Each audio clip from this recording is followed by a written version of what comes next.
All right, on to the last topic here.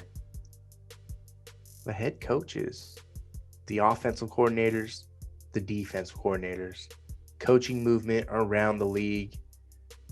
And something I noticed, all 7 head coach hires are first time head coaches. I don't recall that happening, and at least recently. Maybe you guys do. 3 former head coaches have agreed to become coordinators. Anthony Lynn back to offensive coordinator.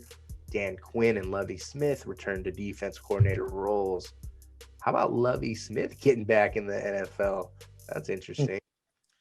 But yeah, I mean, maybe when you're looking at things from a coordinator perspective, the guys we just touched on, Dan Quinn might be the best hire at defensive coordinator when you're looking at everyone on this list. No disrespect to anyone else, just kind of highlighting a head coach, a former head coach, took a team to a Super Bowl. I don't think he ever really had the best talent in Atlanta on the defensive side of the ball. And he's coming from Pete Carroll and company. I believe his first 2 seasons as DC in Seattle, they went to the Super Bowl, won the first, lost the second. Then he jets to Atlanta. I mean, when you think about it, if the Seahawks run the ball at the 1 yard line, that's 2 rings Dan Quinn could have. And if they don't blow a 28 to 3. they don't blow. It happens. I know we're speaking hypotheticals, but that's 3 rings instead of 1. How Yeah. crazy the margin of Yeah. The career arc definitely changes there. that's just insanity when you think about it. Cowboys are trying to keep things somewhat consistent. They got away with it with Mike Nolan, but before him on defense, they had Chris Richard from the Seahawks, cover 3, and now Dan Quinn's coming in, try to resuscitate that defense back there. Lovey Smith, the Bears, that's what we know him for. They went to a Super Bowl. Lovey, he had 1 of 4 playoff appearances in his 8 seasons there. That was with Rex Grossman, though. But before that, he was defense coordinator for the Rams Super Bowl in 2001 with 2 playoff showings in 3 years in that role. So this guy knows success. He knows how to coach. Since then, he had head coaching stints with the Buccaneers.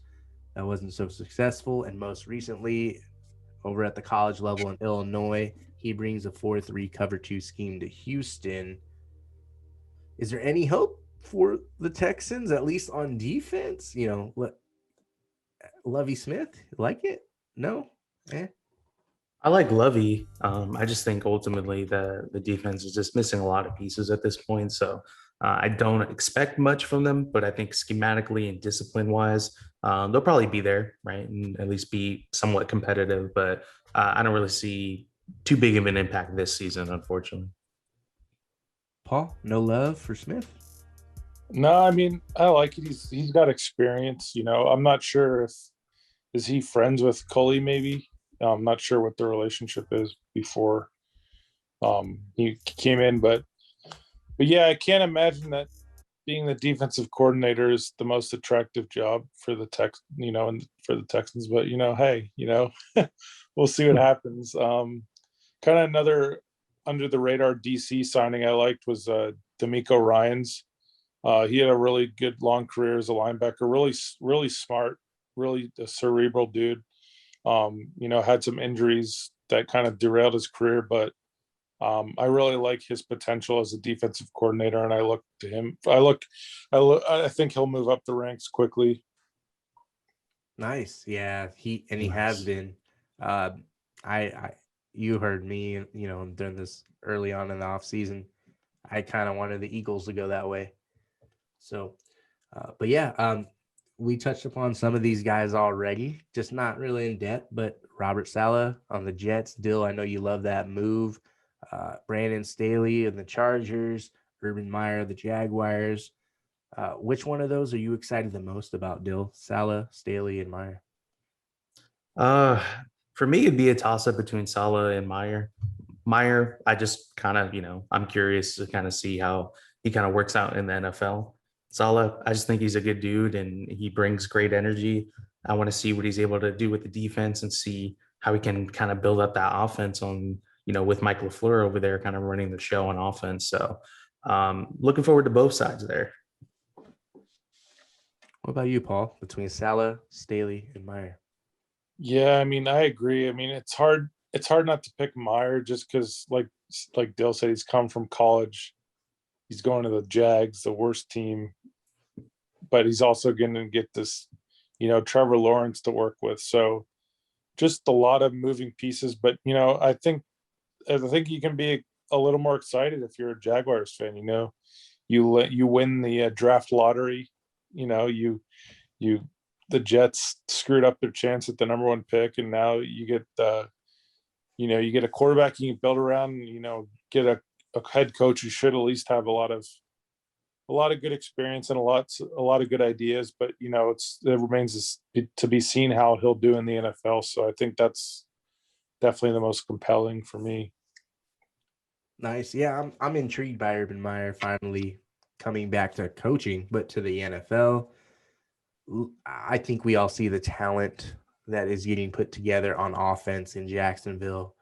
Adding sunshine, Urban Meyer, that's interesting. I mean, you look at the Titans. I mean, they lose their offensive coordinator. They're more vulnerable than ever. They haven't had the strongest defense. The Texans, we all expect them to be one of the worst teams in the league. So now you're looking at the Jaguars as possibly the second best, or fighting for second best with the Titans, assuming the Colts are the best. So, but then, yeah, Arthur Smith. That's another guy we can talk about. First time head coach. He worked with Derrick Henry and Ryan Tannehill. I mean, I saw what you guys saw. Not a lot out of Corey Davis, just here and there. But then, we know AJ Brown is just a stud. So how much of it was having a stud like Henry, having a stud like Brown? How much of it was Arthur Smith and actually putting the pieces together? What do you think about Arthur Smith in Atlanta with Matt Ryan, Julio Jones, Calvin Ridley? He was actually on my list here. That was definitely a name that I felt like I was most interested to see. I think the biggest caveat here is the Derrick Henry effect, right? Let's see what he's able to do with that run game. I know I talked about Mike Davis earlier, but we need to see because, again, Tannehill's resurgent was predicated on, hey, Derrick Henry is going to be a problem. You're going to have to stack the box. They're going to run a lot of play action, and Tannehill was killing people on that. So you had a 2,000-yard rusher, a 3,800 passer, AJ Brown, 1,000-yard receiver, right, on bad knees the entire season. Corey Davis just under 1,000 yards. So with all of those weapons, he was able to show a pretty diverse offense, even with Derrick Henry putting up 2,000 yards. So my thing is, are they going to be able to solidify a run game in Atlanta to help Matt Ryan out?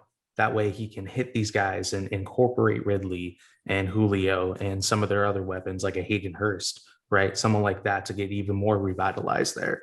So I'm looking forward to see that. I can at least attest to see, hey, Arthur Smith is able to utilize weapons, add Jonnu Smith in that game as well, right? A tight end weapon who was able to put up almost 500 yards, but about 8 touchdowns. So, and he has experience both at the defensive quality control and as a tight end and O-line coach. So he's pretty versatile. It seems like he knows a lot, obviously, when it comes to offensive schemes and how defenses are going to prepare against him and some of his tendencies. So I just want to see. I think the main thing is looking at the Atlanta run game next season personally.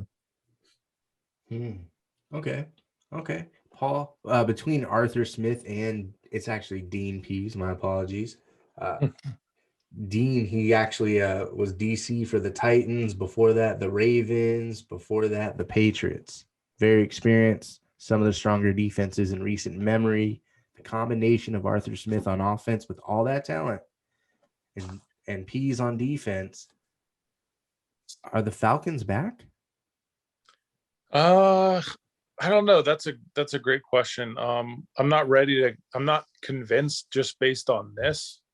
I think it was a good move to, get rid of Quinn and, try to look for another mind. I think the timing was right. I just don't know, basically to a lot of Dylan made some great points, but like you said, I mean, how much easier is it to coach if you had a Derrick Henry behind you to run the ball, and get those yards? It makes everything so much easier. It makes the quarterback's life easier. It makes, the defenses have to stack the box, so it opens up so much more in the passing game. So when you have that running game and that option, it just makes it so much easier to coach. So I feel like talent and the coaching is such a big deal that I don't know, the Falcons don't have that strong offensive line or strong running game to set up the pass like they did in Tennessee. So I guess the jury's still out for me as far as how much of an impact it will make. So yeah, that's where I'm at with it. Okay. Well, tell me where you're at with the Nick Sirianni signing. Yeah, I think that could be officially one of the biggest surprises of the offseason. I don't think he was interviewed at all by any of the other top teams that were looking for coaches. Obviously Saleh was a big name, Arthur Smith, Staley, those kind of guys. But, no one knew who Nick Sirianni really was probably until he got signed, and didn't realize, that he was even in consideration. I think for a while, Josh McDaniels kind of seemed like the leader in the clubhouse. And then all of a sudden they bring in this guy, Nick Sirianni from the Colts. And, I think it shows, they really miss Frank Reich, with the Eagles, and they really liked him, his coaching and his leadership. So I think that his opinion carries a lot of weight. And I think that when he kind of gave a lot of the good word that Nick Sirianni was a good coach and a good guy, I think that kind of sealed the deal for him. So yeah, it was definitely surprising. I'm honestly more excited about the offensive coordinator and defensive coordinator signings that the Eagles got. I think Shane Steichen's a really good young mind, coming from the Chargers, and then Jonathan Gannon. Seems like he's very well respected around the league as a guy who's one of the bright young minds in the league. So I'm honestly more excited about them, but we'll see how Sirianni does too. That's true. And and the coordinators you brought up for Philly, they seem very balanced, at least in their approach from the teams that they've been a part of.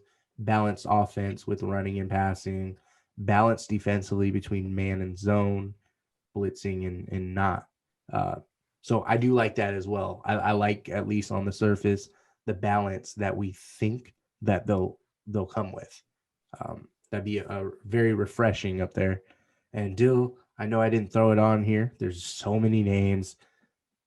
Gus Bradley, defense coordinator for the Las Vegas Raiders. Hey, GB, man, the godfather of that Seattle defense. So, hey, Dan Quinn got to ride that wave as well. Hey, no disrespect to Dan. I actually like him a lot as well. But yeah, Gus Bradley, Pete Carroll will, give a nod to him as well, saying he had a big hand in creating this defense. And it just allows the younger players as well to kind of come in and not have to worry about so much as far as the scheme, just kind of being able to play fast. I know that's a lot of coach speak, but ultimately that's what he was able to do. And, Earl Thomas got the benefit from that, Richard Sherman. So like these young guys got to, be integrated right away. And as you could see in Vegas, we have a really young secondary. So again, we're not saying we're Legion of Boom 2.0, just saying he has some talent to at least have a starting base here as we, have input. He clearly has input on some of the defensive linemen that we're bringing in, right? Something to kind of help run a scheme, and obviously the edge rushers and some of the secondary players that, we already brought back. So I'm assuming in the draft, he's going to have a lot of say just to help sway Gruden from some of the people he falls in love with. And maybe he can be the guy in the room with Mayock to help talk John off some of these offensive players and, invest on the defensive side of the ball here. So I think his input's going to be valuable as far as talent evaluation, besides whatever he does schematically for us. You think he'll bring the best out of Abrams? I think most certainly. I think it's a combination. At the end of the day, that was Abrams' first season. Obviously, I know on paper, that was his second year.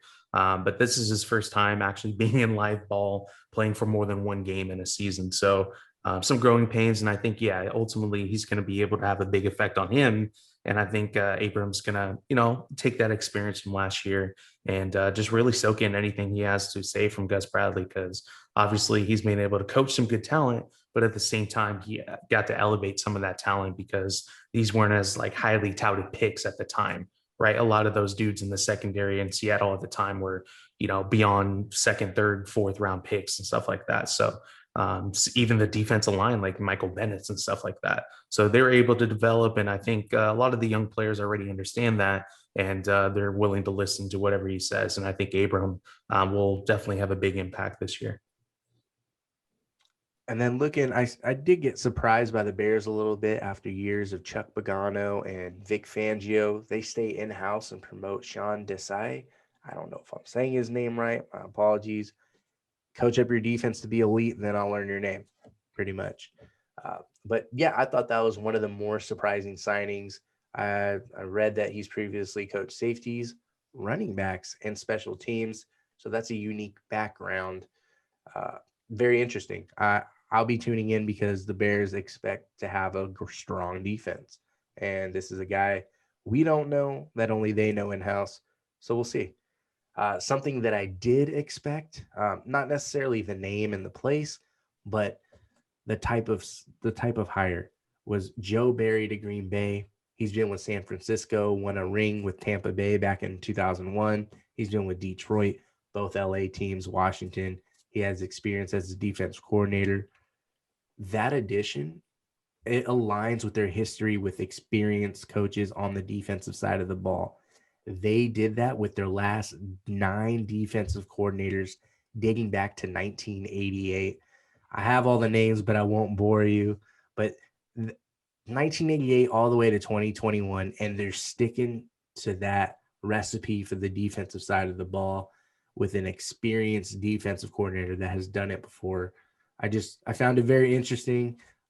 Just to highlight a few names, the most recent guys are Mike Pettin and Dom Capers, and it goes all the way back to guys like Ray Rhodes, Paul, for you Eagles fans. And yeah, that's one of those things that, it's a cliche, death, taxes, and the Packers getting an experienced defense coordinator. I'm just going overboard. but yeah, that was my surprising signing and my, expected signing right there. Is there anything else that catches your attention, guys? Let's see. I don't know if you had one. The only other one that I kind of was surprised by was Dan Campbell, the Lions. I didn't really have him on my radar as far as a guy who would become a head coach this soon. A former tight end. Definitely you can tell by his interview that he's a fiery guy and he wants to play, that hard-nosed football and, tough defense. So, you can tell he really, really cares and has a big passion for the game. So that'll be good for Detroit because, they've been out of it for so long and kind of irrelevant, honestly. So they need someone like that. And then he was able to get, a guy like Anthony Lynn to be his offensive coordinator, who, is a really experienced and former head coach, obviously, of the Chargers. So yeah, and then getting Aaron Glenn, who's a, former all-pro cornerback, so, I think he built, I wasn't sure about him being a head coach, but I think he did a really good job of building the staff. And I think, you got to give him credit for his passion. So, I think that'll be interesting to see how that develops.